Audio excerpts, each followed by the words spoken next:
नमस्कार, आदाब, सत श्री अकाल दोस्तों। कैसे हैं आप लोग? उम्मीद है बढ़िया होंगे। आज हम जीके का बहुत ही इंपॉर्टेंट टॉपिक प्रारंभ करने जा रहे हैं, जिसमें हम क्षेत्रीय राज्यों और भारत के गवर्नर जनरलों से रिलेटेड कुछ प्रश्नों पर चर्चा करेंगे। इंपॉर्टेंट टॉपिक है। अक्सर होता ही है कि हम इतिहास में बड़े बड़े टॉपिक्स पढ़ लेते हैं और इस टॉपिक को थोड़ा इग्नोर कर देते हैं, और एग्जाम में जब इस टॉपिक से प्रश्न आता है तो प्रश्न हमारा गलत हो जाता है, जिसका खामियाजा हमें बहुत अपनी नौकरी से हाथ धो करके चुकाना पड़ता है। इसलिए किसी भी टॉपिक को, किसी भी प्रश्न को हम हल्के में नहीं ले सकते दोस्तों। कहते हैं ना, नजर हटी दुर्घटना घटी। तो चलिए प्रारंभ करता हूं मैं आज का सेशन। पर उससे पहले यदि चैनल पर नए आए हैं या अभी तक चैनल को सब्सक्राइब नहीं किया है तो प्लीज चैनल को सब्सक्राइब कीजिए। यदि सेशन पसंद आए तो वीडियो को लाइक भी कीजिएगा, अपने दोस्तों को इसे शेयर भी कीजिएगा, और हाँ, बेल आइकॉन का बटन दबाना ना भूलिएगा, ताकि मेरे द्वारा डाली जाने वाली नोटिफिकेशंस या मेरे द्वारा डाली जाने वाली वीडियो का नोटिफिकेशन आपको समय रहते मिल सके।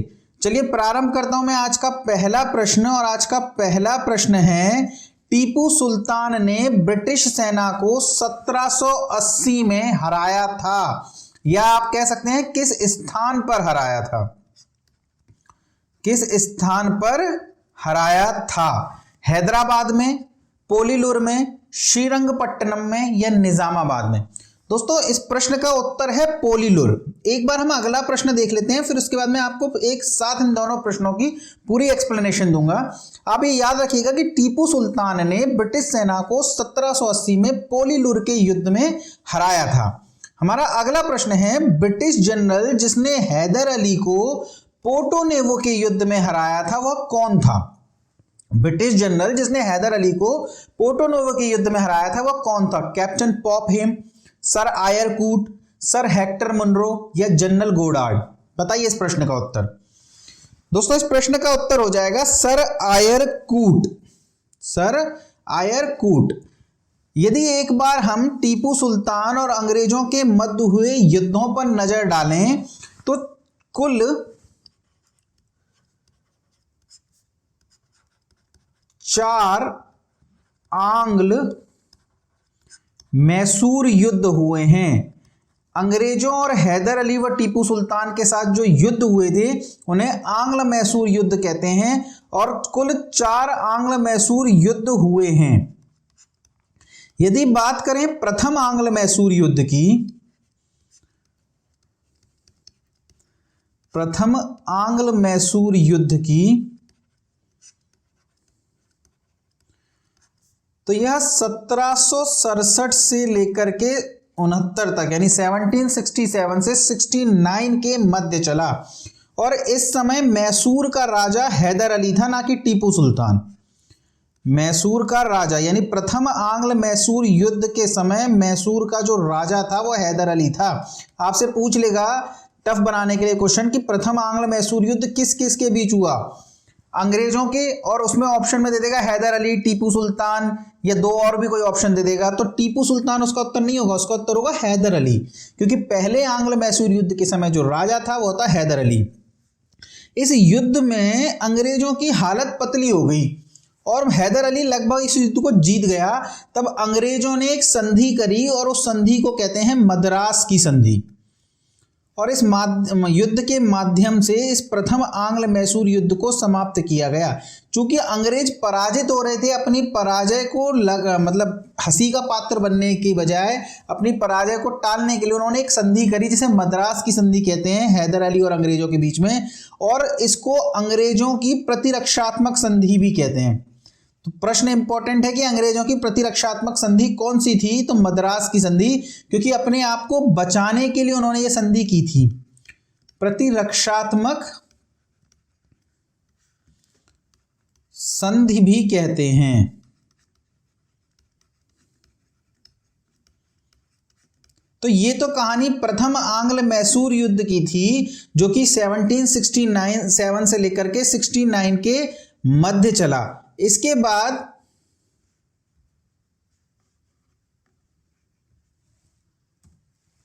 जो दूसरा आंग्ल मैसूर युद्ध था, दूसरा आंग्ल मैसूर युद्ध, दूसरा आंग्ल मैसूर युद्ध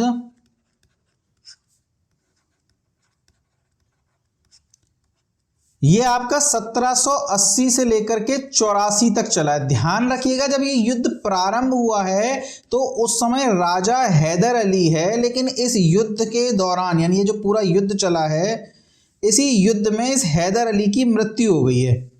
और हैदर अली के बाद जो राजा बना है वो टीपू सुल्तान बना है। तो हैदर अली व टीपू सुल्तान दोनों ही इस युद्ध में राजा रहे हैं। ध्यान रखिएगा जब ये युद्ध की समाप्त होगा तो जो संधि होगी वो किसके साथ होगी? टीपू सुल्तान के साथ होगी, क्योंकि हैदर अली तो मर चुका। तो एक युद्ध इसी समय पर एक युद्ध लड़ा जा रहा है, पोलीलूर का युद्ध। पोलीलूर का युद्ध जो कि 1780 में लड़ा गया है, और इस युद्ध में जो नेतृत्व कर रहा था वो कर रहा था टीपू सुल्तान। टीपू सुल्तान इस पर्टिकुलर युद्ध का नेतृत्व टीपू सुल्तान कर रहा था, और इस युद्ध में टीपू सुल्तान जीत गया, विजित, और अंग्रेज हार गए। यही तो आपका पहला प्रश्न था कि टीपू सुल्तान ने ब्रिटिश सेना को 1780 में किस स्थान पर हराया था, तो उत्तर हो जाएगा पोलीलूर में।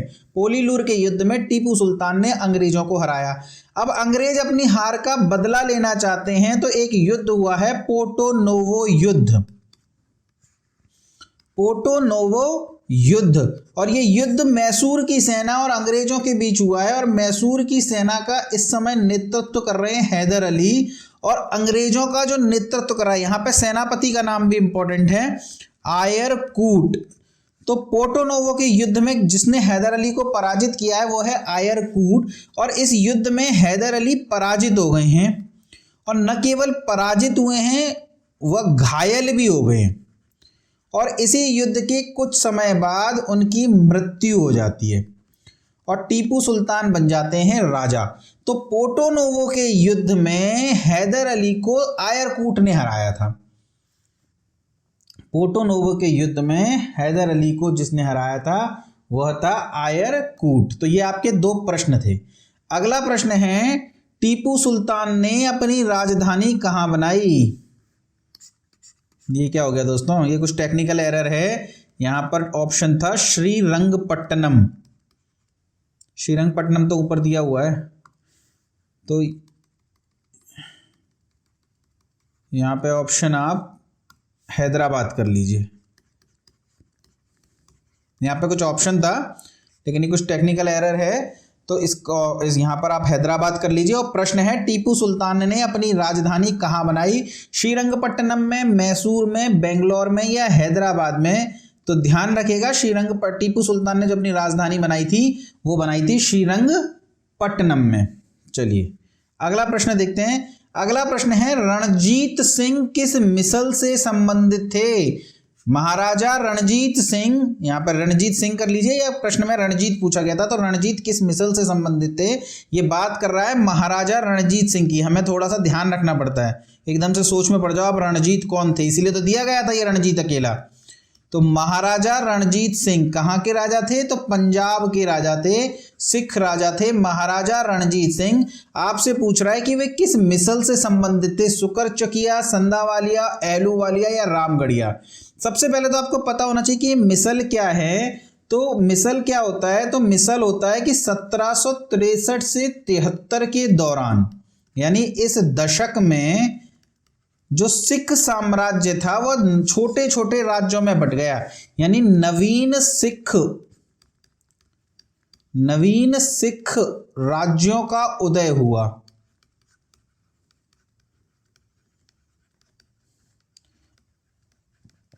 और ये जो नवीन सिख राज्य थे यही मिसल कहलाए, यानी छोटे छोटे ये जो राज्य थे यह मिसल कहलाए।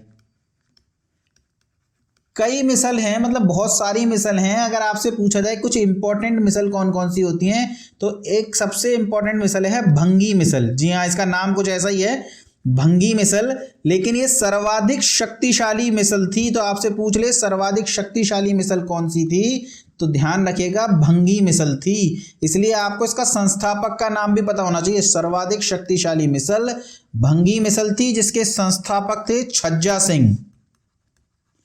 संस्थापक थे छज्जा सिंह। ये दो मिसल आपको पता होनी चाहिए, एक तो भंगी मिसल और एक सुकरचकिया मिसल। महाराजा रणजीत सिंह जिस मिसल से संबंधित थे वे थे सुकरचकिया मिसल। इसके अलावा अहलूवालिया मिसल भी होती है, संधावालिया मिसल भी होती है, रामगढ़िया मिसल भी होती है, एक मिसल नक्कई मिसल होती है।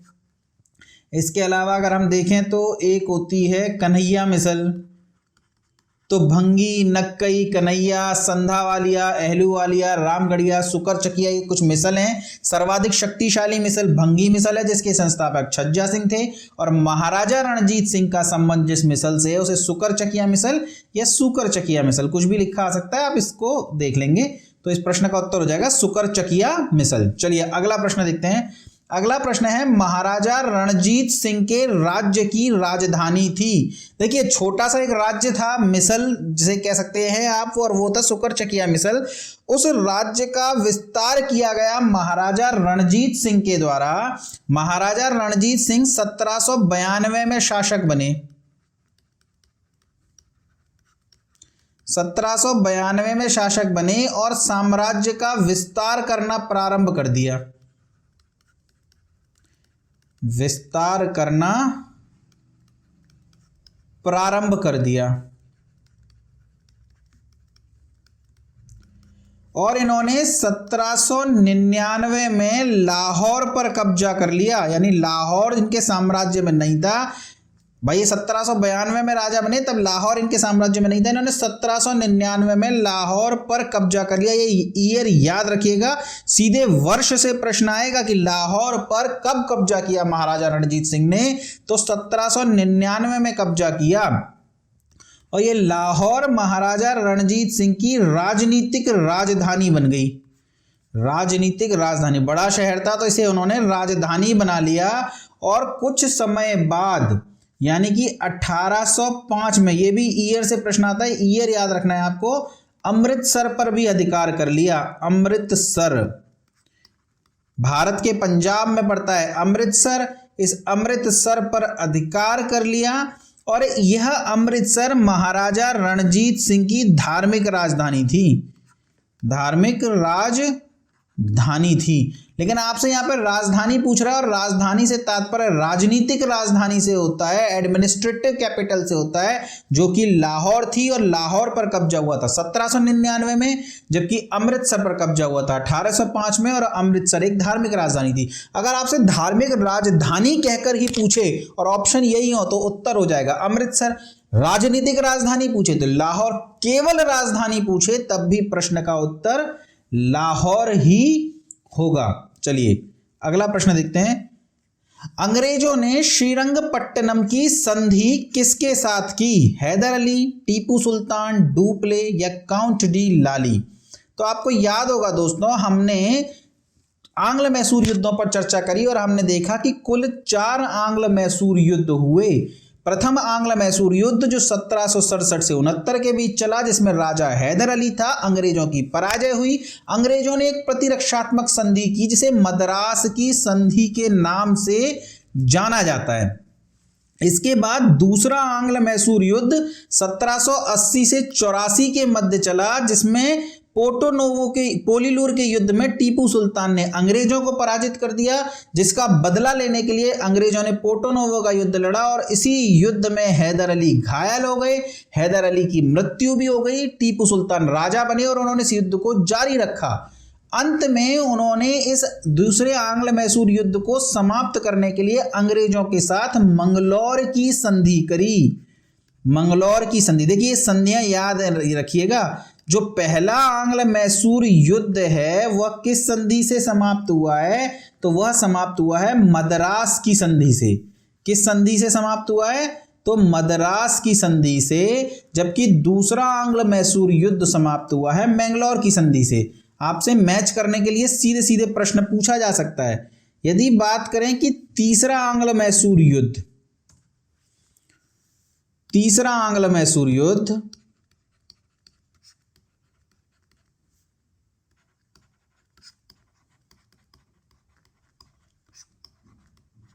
यह किस संधि से समाप्त हुआ है? तो यह समाप्त हुआ है श्रीरंगपट्टनम की संधि से।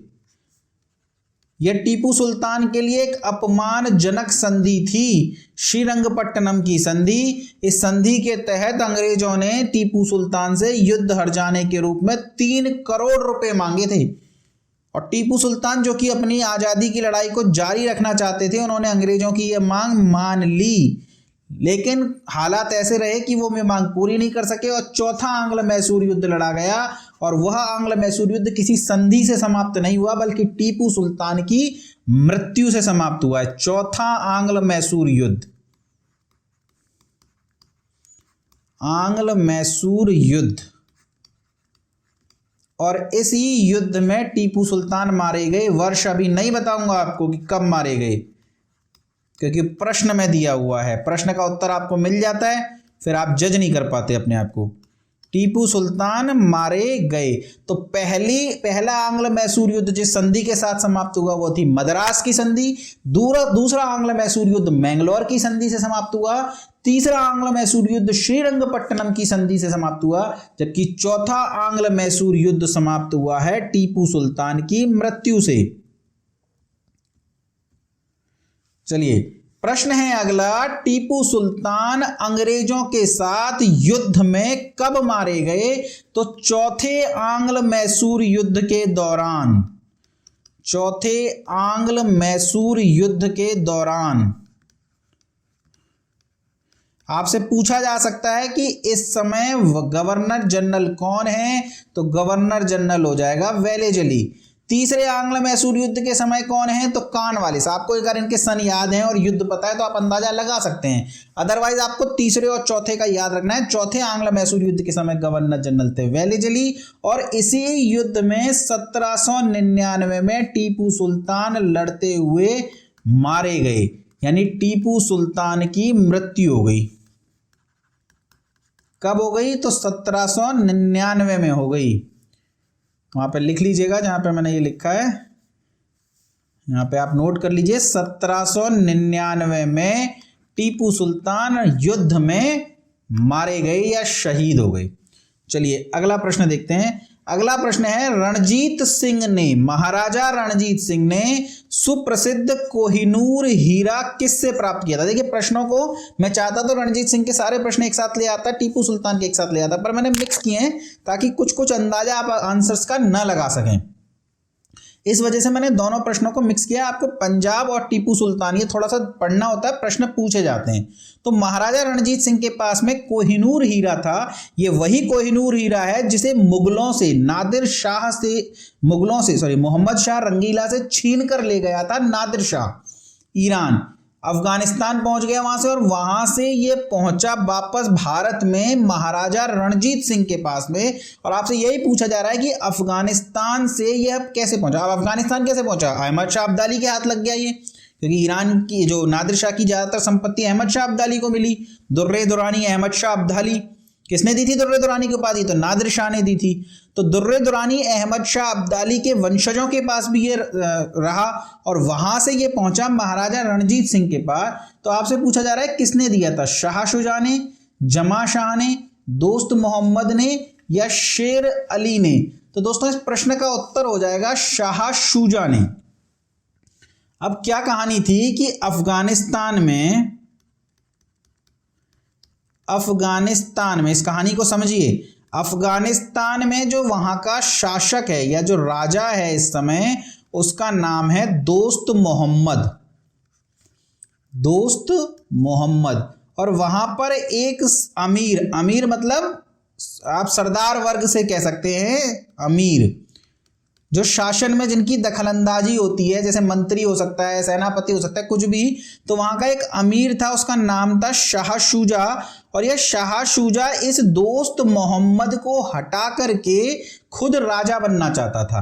तो भारत में पंजाब के जो राजा हैं वो हैं रणजीत सिंह, पंजाब के राजा रणजीत सिंह।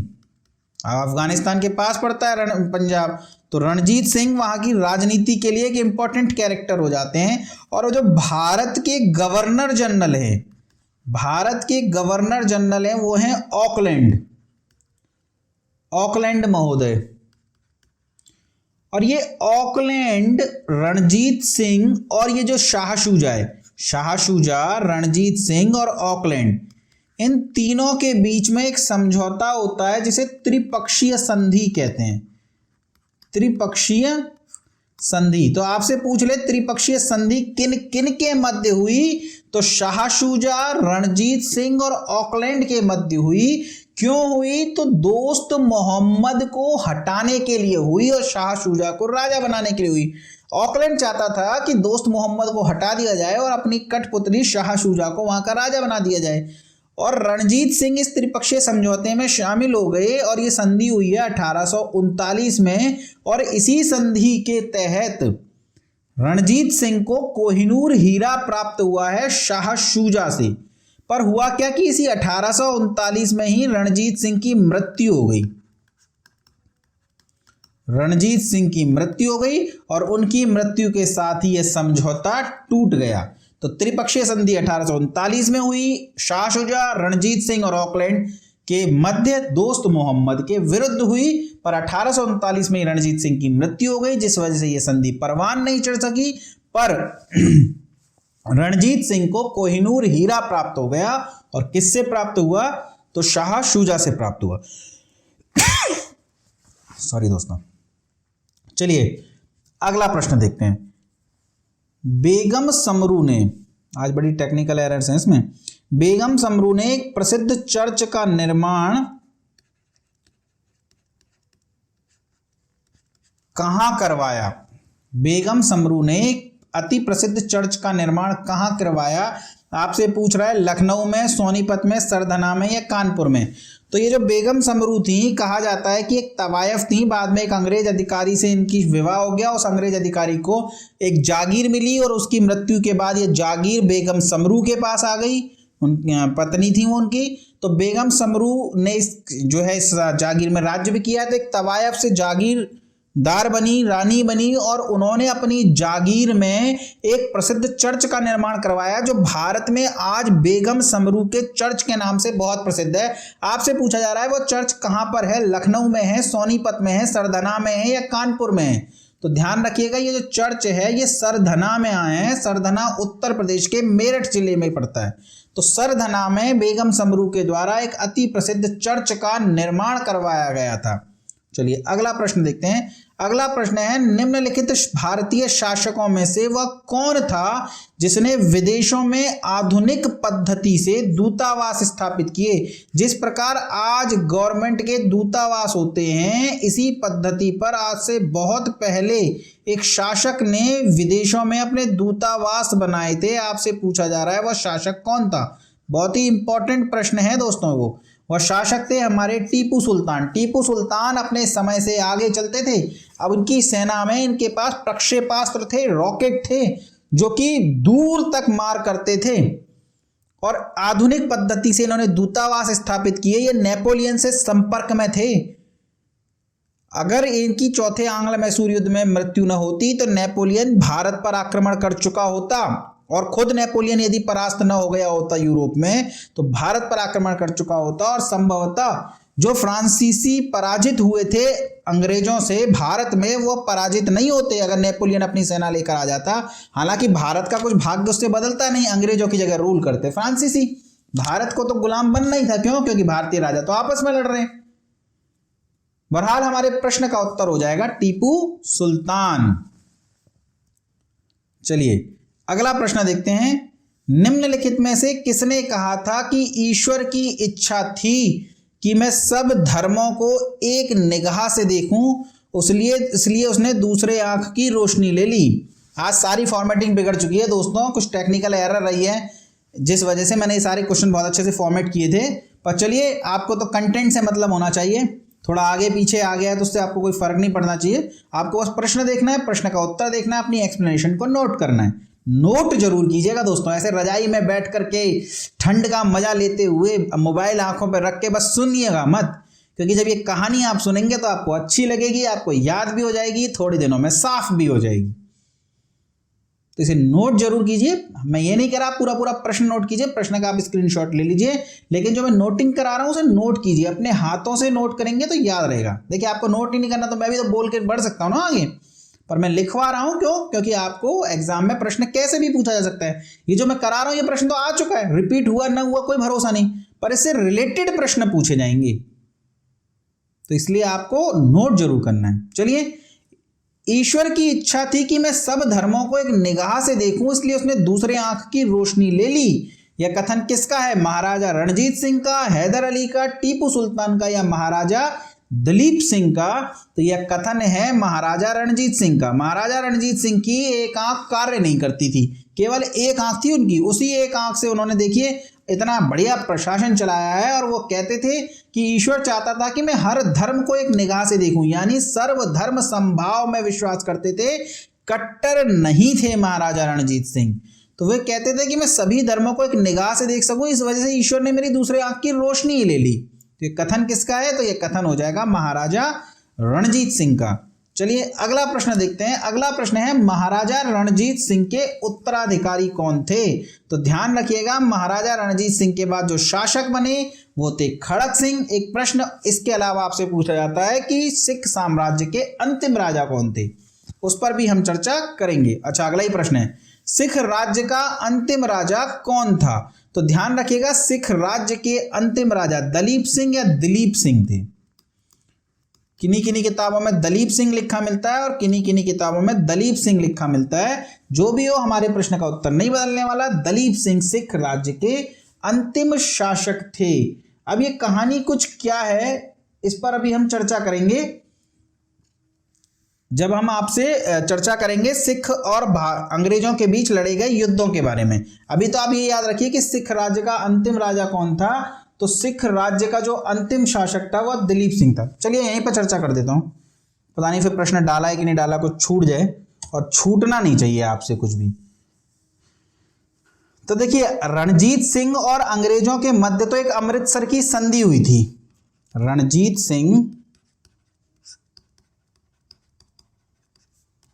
और अंग्रेजों के मध्य एक अमृतसर की संधि हुई थी।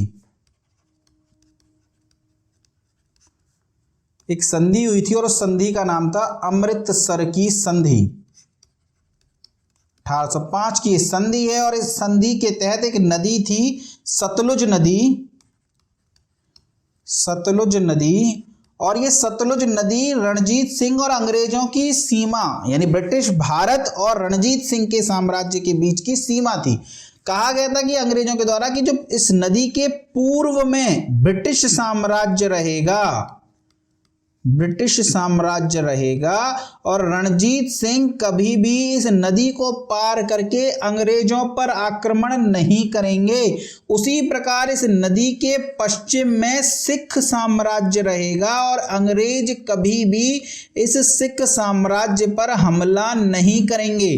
तो इन दोनों नदियों के इन दोनों राज्यों के बीच में जो सीमा थी वो सतलुज नदी बन गई और ये दोनों आराम से रहने लग गए। रणजीत सिंह को अंग्रेजों ने तंग नहीं करा, बल्कि अंग्रेजों के तो दोस्त बन गए।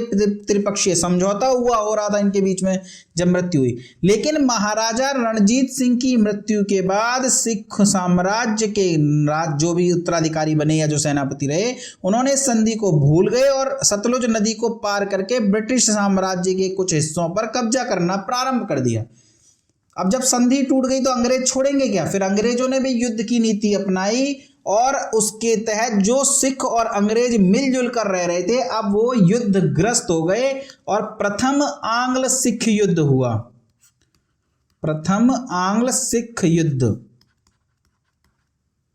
दो सिख युद्ध हुए हैं। तो प्रथम आंग्ल सिख युद्ध जो आपका 1845 से 46 चला। देखिए 1839 में मृत्यु हो रही है महाराजा रणजीत सिंह की, और उसके बाद ही सतलुज नदी पार करके ब्रिटिश साम्राज्य में छेड़छाड़ करने लग गई है सिख। अंग्रेजों के साथ इनका युद्ध हुआ जो कि प्रथम आंग्ल सिख युद्ध कहलाया। और ये युद्ध कब से कब तक हुआ? तो 1845 से 46 के मध्य चला। इस समय जो राजा थे वो तो दिलीप सिंह थे, जो सिख साम्राज्य के अंतिम राजा हुए दिलीप सिंह वही शासक थे। इसको आप ऐसे लिख दीजिए, शासक। पर ये अल्प वयस्क थे, छोटे थे, तो इनकी जो संरक्षिका थी, संरक्षिका वो थी रानी जिंदन कौर। तो आपसे पूछा जा सकता है कौन नेतृत्व कर रही थी, तो रानी जिंदन कौर इस प्रथम आंग्ल सिख युद्ध का नेतृत्व कर रही थी। इसके बाद दूसरा आंग्ल सिख युद्ध जो हुआ वो चला आपका 1848 से 49 के बीच में, और ये भी दिलीप सिंह और अंग्रेजों के मध्य हुआ, और इसमें दिलीप सिंह पराजित हो गए, संधि कर ली गई, और हेनरी लॉरेंस को प्रशासक नियुक्त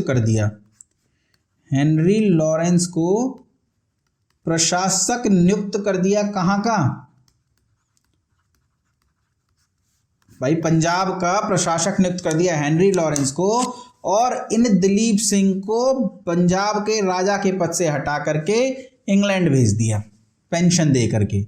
तो अब दूसरे सिख युद्ध के बाद ये जो पंजाब का राज्य था यह भी आ गया किसमें? ब्रिटिश साम्राज्य के अंदर ही।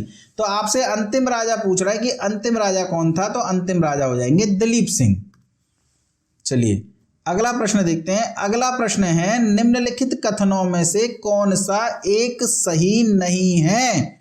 अली मर्दान खान ने बंगाल में राजस्व कृषि प्रारंभ करी। ये गलत हो जाएगा क्योंकि राजस्व कृषि अली मर्दान खान ने नहीं बल्कि मुर्शिद कुली खान ने प्रारंभ करी थी बंगाल में। जबकि महाराजा रणजीत सिंह ने लाहौर में तोपों के निर्माण के लिए आधुनिक ढलाई खाने स्थापित किए। ये कथन सही है। आमेर में सवाई जय सिंह ने यूक्लिड के रेखागणित के तत्वों का संस्कृत में अनुवाद कराया। यह भी ठीक है। मैसूर में टीपू सुल्तान ने श्रृंगेरी के मंदिर के लिए शारदा मूर्ति के निर्माण के लिए धन दिया। यह कथन भी ठीक है। तो जो लोग कहते हैं कि टीपू सुल्तान एक धर्मांध शासक था, तो उसका उत्तर यह है कि ऐसा नहीं है। उन्होंने श्रृंगेरी का मंदिर, जो शारदा माँ देवी की मूर्ति जो खंडित हो गई थी, इस मूर्ति के निर्माण के लिए टीपू सुल्तान के द्वारा धन दिया गया। कुछ इतिहासकार इन्हें कट्टर भी मानते हैं। हमें इस विवाद में पढ़ने की आवश्यकता नहीं, हमारा काम तो चल जाएगा कि ये तीनों कथन सही हैं और इस प्रश्न का उत्तर हो जाएगा ए। एग्जाम में आया हुआ प्रश्न है, इंपॉर्टेंट हो जाता है आपके लिए। चलिए अगला प्रश्न है सुरक्षा प्रकोष्ठ की नीति संबंधित है। देखिए बहुत ही इंपॉर्टेंट प्रश्न है। सुरक्षा प्रकोष्ठ, इसे आप सुरक्षा प्रकोष्ठ की नीति, इसे आप रिंग ऑफ फेंस भी कहते हैं। ध्यान रखिएगा, एक नीति होती है सहायक संधि की नीति।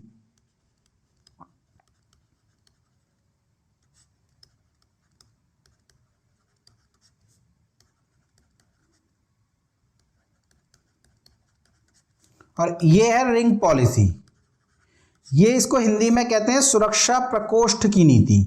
ध्यान रखिएगा दोनों ही अलग अलग हैं, हालांकि ये एक जैसी हैं। सुरक्षा प्रकोष्ठ की जो नीति है वो तो वॉरेन हेस्टिंग्स के द्वारा चलाई गई, जबकि सहायक संधि की नीति वेलेजली के माध्यम से चलाई गई, वेलेजली के द्वारा। हालांकि ये जो सुरक्षा प्रकोष्ठ की नीति है, रिंग ऑफ फेंस की पॉलिसी है, इसी को विस्तृत रूप दिया है वेलेजली ने और उसका नाम कर दिया है सहायक संधि की नीति। दोनों ही एक ही हैं, पर आपसे सुरक्षा प्रकोष्ठ की नीति पूछे तो उत्तर हो जाएगा वॉरेन हेस्टिंग, सहायक संधि की नीति पूछे तो उत्तर हो जाएगा वेलेजली।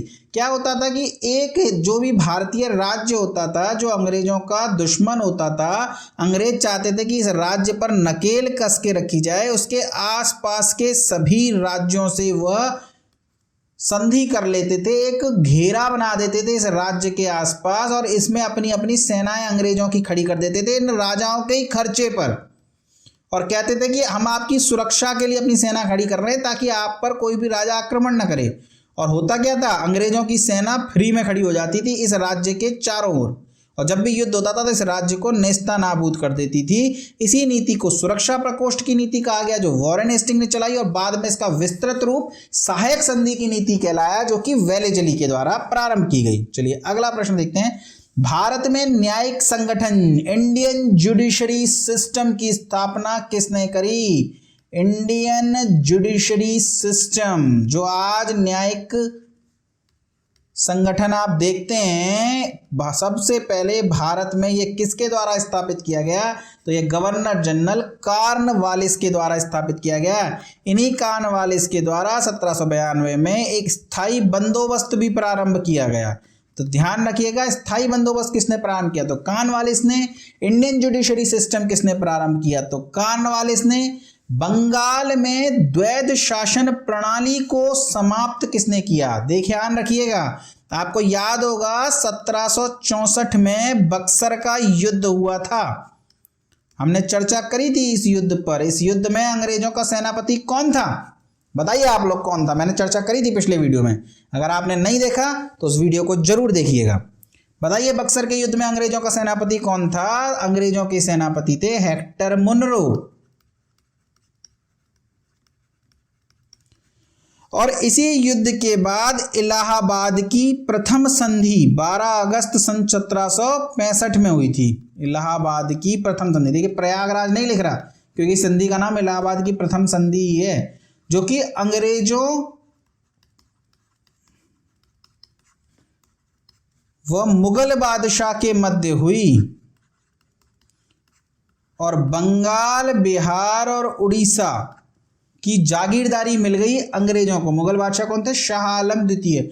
और बंगाल, बिहार और उड़ीसा की जागीरदारी किसको मिली? बंगाल, बिहार और उड़ीसा की जागीरदारी मिल गई अंग्रेजों को। लेकिन अंग्रेज आपके पास अभी ऐसा कोई सिस्टम, इतना अच्छा इंफ्रास्ट्रक्चर नहीं है कि वो सीधे रूल कर सकें। तो अंग्रेजों ने यानी इसने क्लाइव ने क्या करा? इस प्रश्न का उत्तर हो जाएगा, इस प्रश्न का उत्तर नहीं, बंगाल में द्वैध शासन प्रणाली किसने लगाई? इस प्रश्न का उत्तर होगा क्लाइव। तो इस क्लाइव ने बंगाल में द्वैध शासन प्रणाली लगा दी, द्वैध शासन प्रणाली लगा दी। और यह प्रणाली जो है सन 1765 से 73 तक रही और 73 में वॉरेन हेस्टिंग के द्वारा इस प्रणाली को समाप्त किया गया। यानी लगाई किसने? क्लाइव ने। द्वैध शासन प्रणाली किसने लगाई? क्लाइव ने। समाप्त किसने करी? वॉरेन हेस्टिंग ने 1773 में। इसके तहत क्या था कि इस पॉलिसी के तहत ये था कि जो निजामत अधिकार थे, जो राज्य की सुरक्षा वगैरह थी, वो तो निजाम को ही दी, निजाम ही करेंगे, लेकिन रेवेन्यू कलेक्शन किसके कौन करेंगे? अंग्रेज। और अंग्रेज भी डायरेक्ट रेवेन्यू कलेक्शन नहीं कर रहे थे, उन्होंने रेवेन्यू कलेक्शन करने के लिए एक उप दीवान नियुक्त करे। बंगाल में उप दीवान मोहम्मद रजा खान हैं, चर्चा करी थी मैंने पिछले वीडियो में, जो भी बनाया था किससे? आपका यूरोपियन साम्राज्य से रिलेटेड जो वीडियो थी, पहली वीडियो, मैं आपको डिस्क्रिप्शन में उसका लिंक दे दूंगा, अगर आपने नहीं देखी तो वो देख सकते हैं, उसमें अच्छे प्रश्न कराए मैंने। तो मोहम्मद रजा खान और बिहार का उप दीवान नियुक्त किया था शिताब राय को। ये दोनों ही इंपॉर्टेंट हो जाते हैं, आप याद करना चाहें तो उड़ीसा का राय दुर्लभ याद कर सकते हैं, पर बंगाल और बिहार का पूछा जाता है मोहम्मद रजा खान और शिताब राय। ये रेवेन्यू कलेक्शन करते थे अंग्रेजों के लिए और निजामती अधिकार बंगाल के नवाब के पास थे। तो इस व्यवस्था को द्वैध शासन प्रणाली कहा, क्लाइव ने करी, वॉरेन हेस्टिंग ने इसे समाप्त कर दिया। उसने कहा रेवेन्यू अब अंग्रेज डायरेक्ट ही लेंगे और अब कोई नवाब ववाबी होगा सीधे रूल करेंगे। तो वॉरेन हेस्टिंग के द्वारा यह द्वैध शासन प्रणाली समाप्त कर दी गई। एक्ट पूछ ले तो ध्यान रखिएगा रेगुलेटिंग एक्ट हो जाएगा। चलिए अगला प्रश्न देखते हैं। किस गवर्नर जनरल ने भारत की संविधाबद्ध सिविल सेवा का सृजन किया, जो कालांतर में भारतीय सिविल सेवा के नाम से जानी गई? आप में से बहुत से लोग IAS, IPS, IFS बनना चाहते होंगे और बनेंगे भी, तो यह भारतीय सिविल सेवा के नाम से जानी जाती है। आपसे पूछ रहा है किसने प्रारंभ करी थी? तो जुडिशरी सिस्टम हो या सिविल सेवा हो, दोनों ही कॉर्नवालिस के द्वारा प्रारंभ की गई थी। चलिए अगला प्रश्न देखते हैं। कॉर्नवालिस की कब्र कहाँ है? यह एकमात्र गवर्नर जनरल है जिसकी कब्र भारत में है, और भारत में कहाँ? तो उत्तर प्रदेश गाजीपुर में यह कब्र स्थित है। उत्तर प्रदेश वालों के लिए प्रश्न बहुत इंपॉर्टेंट हो जाता है कि कॉर्नवालिस की कब्र कहाँ है, तो गाजीपुर उत्तर प्रदेश में कॉर्नवालिस की कब्र है। इसके अलावा एक गवर्नर जनरल थे मेयो, जिनकी हत्या कर दी गई थी अंडमान निकोबार द्वीप समूह में। जब वो भ्रमण पर गए थे तो वहां पर एक क्रांतिकारी बंद था और उसने मौका पा करके मेयो की हत्या कर दी थी। तो हत्या तो हुई थी मेयो की, पर कब्र किसकी स्थित है? तो कॉर्नवालिस की। चलिए अगला प्रश्न देखते हैं। सहायक संधि किस शासक के काल में क्रियान्वित हुई? तो ध्यान रखिएगा, सहायक संधि जो की गई थी वो सबसे ज्यादा सहायक संधि किसने करी थी? तो वो करी थी वेलेजली के द्वारा। वेलेजली के द्वारा सहायक संधियां की गई थी। सहायक संधि किस किस के साथ हुई, सबसे पहले किसने करी, इन सभी पर अभी चर्चा करेंगे। पर अभी आप याद रखिएगा कि सुरक्षा प्रकोष्ठ की नीति किसने अपनाई, तो वो अपनाई वॉरेन हेस्टिंग ने, जबकि सहायक संधि किस शासक के काल में हुई, तो वो ही वेलेजली के काल में। चलिए अगला प्रश्न है, रॉबर्ट सत्य कथन आपको बताना है। रॉबर्ट क्लाइव बंगाल के प्रथम गवर्नर जनरल थे। आज तो बहुत गड़बड़ हुई है दोस्तों, आप करेक्ट कीजिए इसे। विलियम बेंटिक भारत के प्रथम गवर्नर जनरल थे। ये दो स्टेटमेंट दिए हैं और आपको बताना है इनमें से कौन सा सत्य है। केवल एक, केवल दो, एक और दो दोनों, या न तो एक न ही दो। देखिए इस प्रश्न को भी आपको थोड़ा डिटेल से समझना होगा दोस्तों। अब देखिए जरा, बंगाल का यदि प्रथम गवर्नर आपसे पूछे, बंगाल का प्रथम गवर्नर आपसे पूछे, तो बंगाल का प्रथम गवर्नर हो जाएगा क्लाइव। लेकिन 1773 में बंगाल प्रेसिडेंसी के गवर्नर को भारत का बंगाल का गवर्नर जनरल कहा जाने लगा, गवर्नर जनरल कहा जाने लगा। और बंगाल का अंतिम गवर्नर था वॉरेन हेस्टिंग, जो कि बंगाल का प्रथम गवर्नर जनरल बन गया। क्यों? क्योंकि गवर्नर को गवर्नर जनरल कहा जाने लगा। और गवर्नर कौन था? Warren Hasting. तो अंतिम गवर्नर कौन था? Warren Hasting. पर बंगाल का प्रथम गवर्नर जनरल कौन कहलाया? तो वो कहलाया वॉरेन हेस्टिंग। तो अगर आपसे पूछे बंगाल का प्रथम गवर्नर जनरल कौन है? Warren Hasting.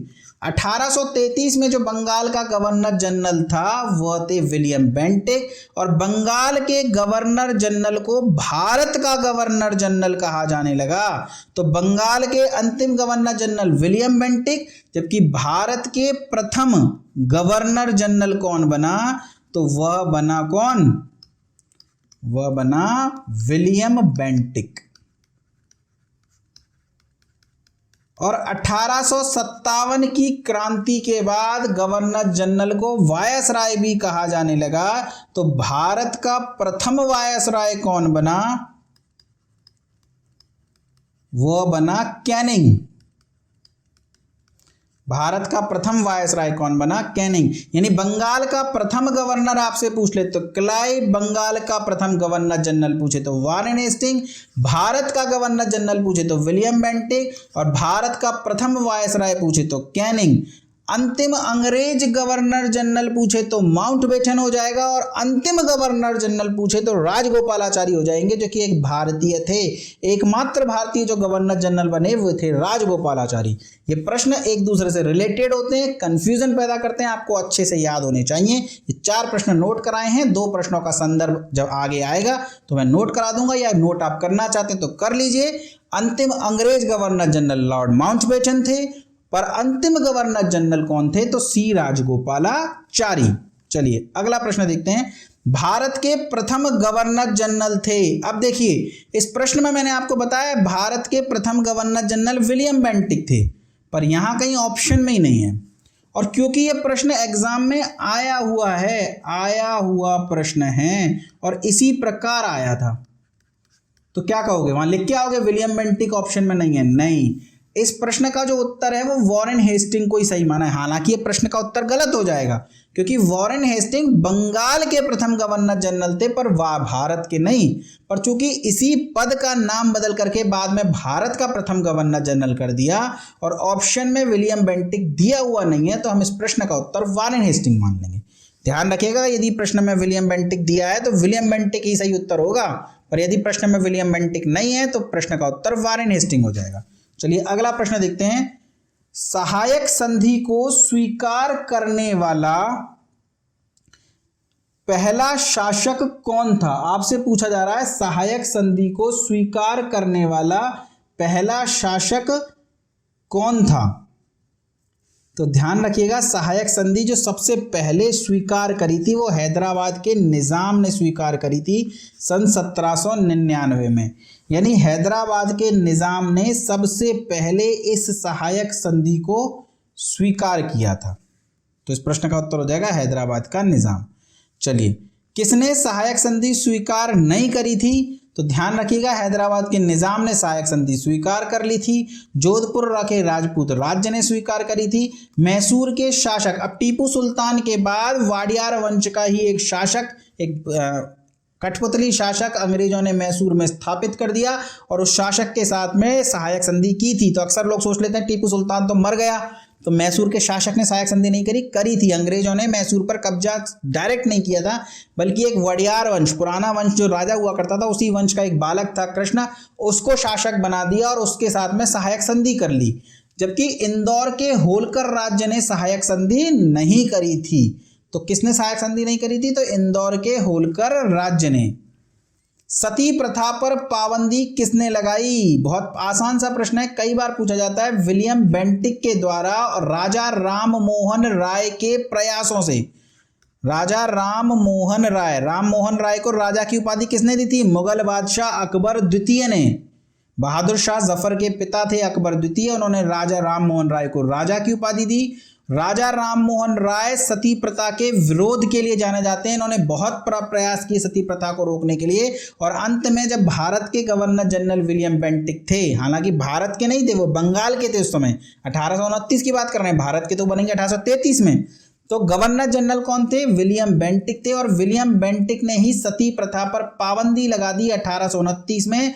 आपसे पूछा जा सकता है किस नियम के तहत? तो नियम हो जाएगा आपका 17।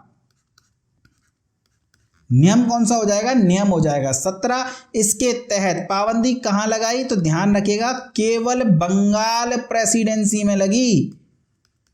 बंगाल प्रेसिडेंसी में ये पाबंदी लगी 1829 में, जबकि 1830 में बंबई एवं मद्रास प्रेसिडेंसी में भी लग गई। तो देखिए सती प्रथा पर पाबंदी कब लगी, अगर सीधे प्रश्न आए तो 1829 में। किसके समय में? विलियम बेंटिक के समय में। किस नियम के तहत? तो नियम 15 के तहत। पर 1830 मेंशन करके आपसे पूछ ले तो बंबई और मद्रास में लगी, या बंबई और मद्रास में कब लगी? तो 1830 में लगी। देखिए दोस्तों, बहुत डिटेल से मैंने 25 प्रश्न कराए हैं, और आप चैनल अभी तक सब्सक्राइब नहीं कर रहे हैं। पूरी मेहनत कर रहा हूं मैं आपके लिए, पूरा टाइप करके लाता हूं। मेरे पास कोई टाइप राइटर नहीं है, मतलब टाइपिस्ट नहीं है मेरे पास कोई, खुद टाइप करता हूं ये प्रश्न और आपके सामने लेकर आता हूं। तो आप भी थोड़ा चैनल को सब्सक्राइब कीजिए, लाइक कीजिए वीडियो को।